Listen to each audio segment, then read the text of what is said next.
Hello everyone. तो कैसे हैं आप सब। आज की कहानी है आरोही की गुड़िया। एक दिन की बात है, आरोही सुबह पार्क में टहलते हुए जा रही थी। तभी उसे एक रोती हुई बच्ची मिली।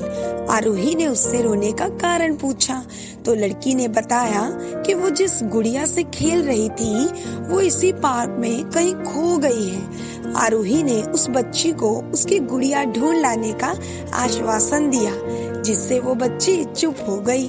आरोही ने गुड़िया ढूंढने के लिए समय मांगा और फिर दूसरे दिन गुड़िया लाने का वादा करके वे वहाँ से चली गई। पर गुड़िया ना तो आरोही को मिली और ना ही उस बच्ची को।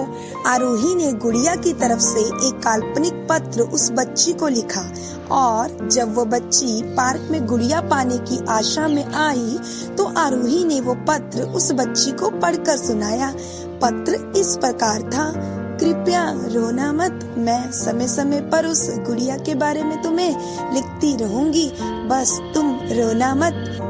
अब आरोही रोज उस खोई हुई गुड़िया की तरफ से काल्पनिक पत्र लिखने लगी और लगभग रोज ही उस बच्ची को पढ़कर सुनाती, जो कि उस गुड़िया की यात्रा का काल्पनिक वर्णन हुआ करता था। आरोही के इस काल्पनिक लेकिन रोचक वर्णन ने उस बच्ची को रोने नहीं दिया। वो खुशी खुशी अपनी गुड़िया की घुमक्कड़ी के किस्से सुनाने लगी। अब वे खुश रहने लगी।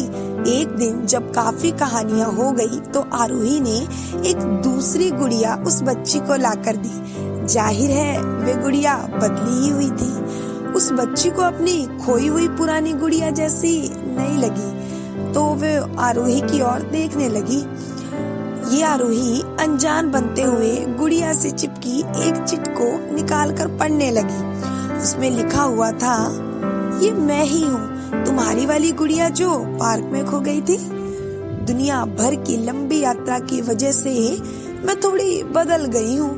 बच्ची को इस गुड़िया और आरोही पर विश्वास हो गया और वो गुड़िया लेकर घर चली गई। वर्षों बाद जब वो बच्ची बड़ी हो गई तो एक दिन अपनी अलमारी में कुछ ढूंढ रही थी तो उसका ध्यान उसी गुड़िया पर गया जो आरोही ने उसे दी थी। बचपन की बातें याद करके वो हंसने लगी।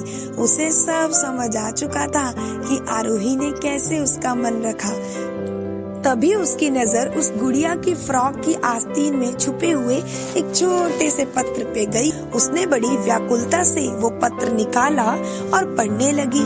पत्र में संक्षेप में ये लिखा हुआ था: हर वो चीज जिससे तुम प्यार करती हो कभी न कभी तुमसे खो जाएगी और जो तुम्हारे पास होगी वही तुम्हारे लिए सच्चे रूप में बनी होगी। रूप भले ही भिन्न होगा पर प्यार एकदम खालिस होगा। तो कैसी लगी आपको ये कहानी, जरूर बताइएगा।